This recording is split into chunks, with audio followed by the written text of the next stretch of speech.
dia 27 de Shvat. Nos conta o Rebbe anterior, meu pai, o Rebbe Rashab, o quinto Rebbe de Chabad, Admor Avshalom Dover, escreve em um dos seus Ma'amarim, em um dos discursos racídicos que ele pronunciou. Os Hassidim de antigamente, os Hassidim das gerações anteriores, tomaram a firme decisão em suas almas, ou seja, uma decisão que compromete a fundo a eles, de que se absteriam de toda coisa que fosse permitida, algo que é permitido pela Torá, não é?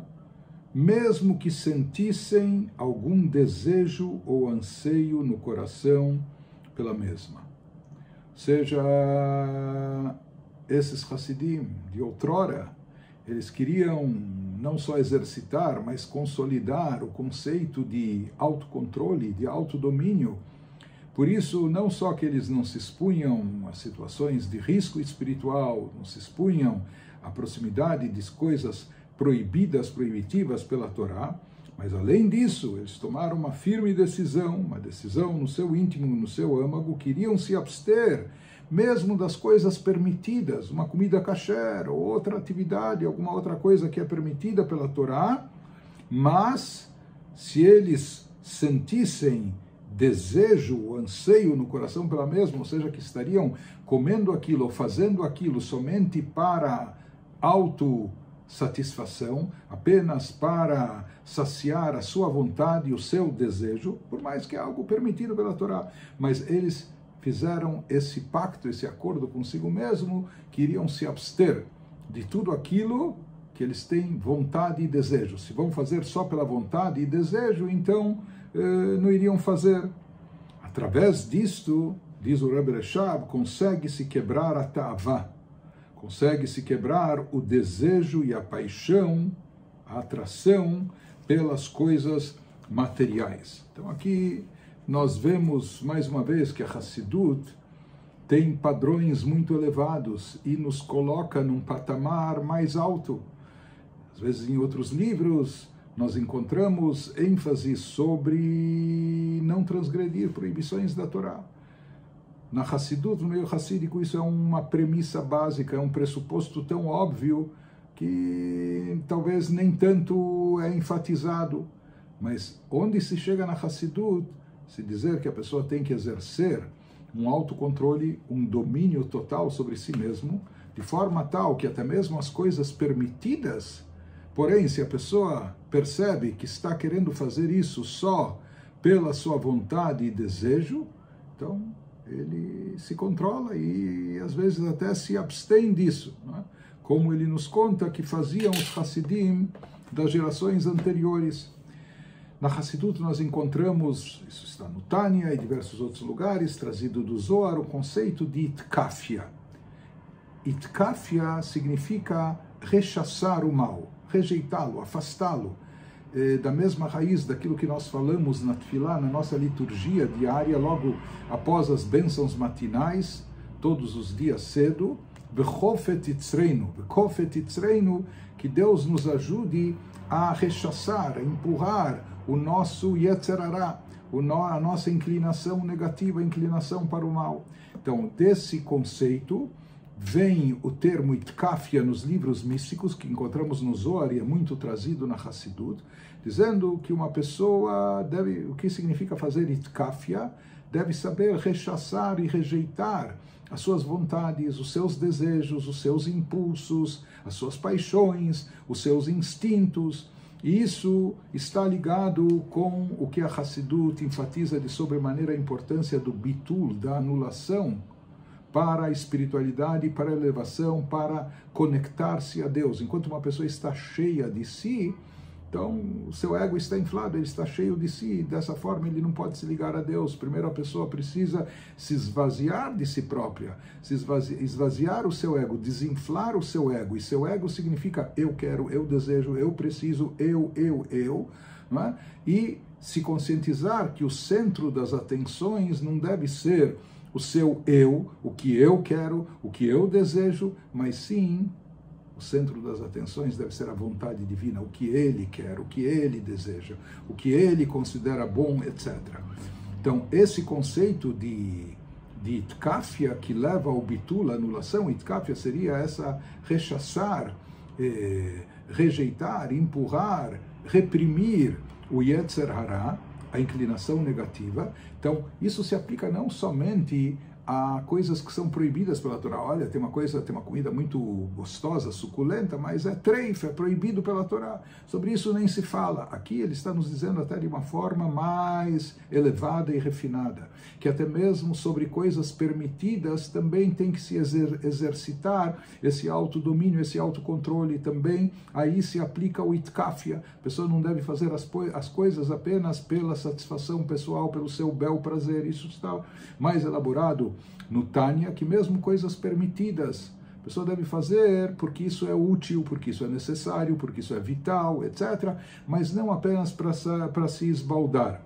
Então, em gerações anteriores do meio hassídico, talvez esse conceito de itkafia fosse muito propagado e divulgado e etc. e comum, ou seja, os hassidim sabiam que é necessário a pessoa trabalhar sobre si. Trabalhar sobre si, isso significa até quebrar a sua própria natureza, as suas quedas e inclinações, as suas tendências físicas, corpóreas, materiais, seus desejos, mesmo se tratando de coisas permitidas, porque se a pessoa não se exercitou nas coisas permitidas, se a pessoa não sabe exercer autocontrole, autodomínio, quando ele se deparar, Deus nos livre, com algo proibitivo, já que ele muitas vezes se deixa levar atrás dos seus impulsos, seus desejos, então Deus nos livre, ele pode acabar transgredindo isso também.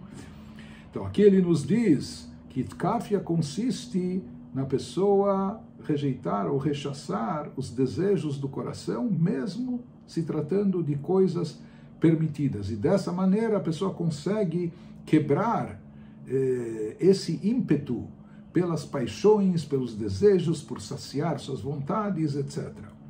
Na nossa geração, haviam alguns hassidim que diziam, olha, isso talvez foi em tempos atrás, e hoje o mundo é diferente, os próprios hassidim são diferentes, e alguns queriam dizer que esse conceito de itkafia, não é, de exercitar isso até mesmo com as coisas permitidas, etc., que isso talvez não se aplique tanto na nossa geração contemporânea, e que talvez não se exija ou não se espere isso dos hassidim contemporâneos. O nosso Rebbe rejeitou totalmente essa tese. O nosso Rebbe, em entrevistas particulares para mashpiim, para mentores espirituais das yeshivot, e para outros hassidim, em cartas e pronunciamentos, o Rebbe dizia, claro, que o conceito de itkafia perdura e permanece e se aplica também na nossa geração. Ele rechaçou totalmente essa ideia que alguns tinham, que olha, hoje em dia não precisa, ou a gente nem consegue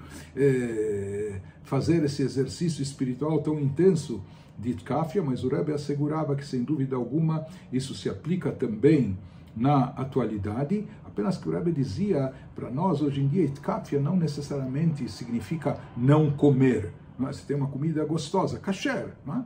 Então, itkafia para nós talvez não signifique não comer, mas o que? Sabe o que? Postergue a dia, em vez de comer agora, vá comer daqui 15 minutos, ou daqui meia hora. Então, aqui a pessoa já filtrou e já moderou a paixão, o ímpeto, etc. Ou a pessoa está comendo, tudo bem, a comida se alimentou, muito gostoso, etc. Mas sabe o que? Aquela sobremesa, a pessoa já está farta e já está satisfeita. E aquela sobremesa não são frutas da estação saudáveis, mas é alguma coisa, sei lá, é só um doce para, não é, para ser saboreado. Não é? Então, sabe o que? Coma, mas aquilo que não é necessário, que absolutamente nem saudável é, só pelo prazer, isso deixe de lado. E assim por diante, quer dizer, isso são exemplos, mas em todas as situações da vida se aplica esse conceito de itkafia, de autocontrole, de autodomínio, de rechaçar as vontades e as paixões. E como o Rebbe também elaborou esse assunto, dizendo que para a espiritualidade e elevação da pessoa, não existe outro caminho. Uma pessoa até poderia pensar, mas por que eu vou ficar em conflito permanente comigo mesmo? Porque não, aquilo que é permitido, eu não estou fazendo nada de errado, nada proibitivo pela Torá, nada de imoral, etc. Então, por que sabe, deixe estar, por que se restringir, por que se limitar? Talvez pelo contrário, se eu estiver satisfeito e farto, talvez eu vou ter mais ímpeto, inclusive, para fazer as coisas boas, vou estar mais satisfeito, mais forte ou cheio de si, e assim vou poder produzir mais. O Rebbe diz, na realidade, essa argumentação também não se aplica. Ele mencionava, temos que saber, algo que era trazido em nome do Tzemach Tzedek, o terceiro Rebbe de Chabad, que todo o objetivo e finalidade da Hassidut consiste na pessoa modificar as suas características, os seus traços de caráter, ou até as virtudes naturais. Não é? Isso significa que a pessoa tem que trabalhar sobre a sua natureza, mesmo isso pareça me incomodar, eu vou estar em conflito, mas se diz que nós viemos no mundo para isso, para se aprimorar, para se aperfeiçoar, para melhorar, trabalhar sobre o nosso caráter, e isso envolve impor limitações e restrições, não é tudo que eu quero, só porque eu quero, na hora que eu quero, ou do jeito que eu quero, etc. Não é? Assim como educamos crianças, nós temos que nos autoeducar também. A tal ponto que o Rebbe fala que mesmo os traços de caráter da alma divina, ou os traços naturais positivos, também têm que ser trabalhados. A pessoa tem que fazer as coisas não só porque essa é minha tendência, essa é minha natureza, mas sim a pessoa deve saber ponderar e escolher fazer aquilo que é certo, que é bom, porque Hashem deseja, e não porque eu quero, ou porque isso combina com minha natureza, ou me identifico com isso. Portanto, todo o objetivo da Hassidut é a pessoa trabalhar sobre si mesma, e parte desse trabalho consiste nessa itkafia, nesse rechaçar as vontades, os prazeres e paixões, e dessa forma a pessoa se espiritualiza e se eleva.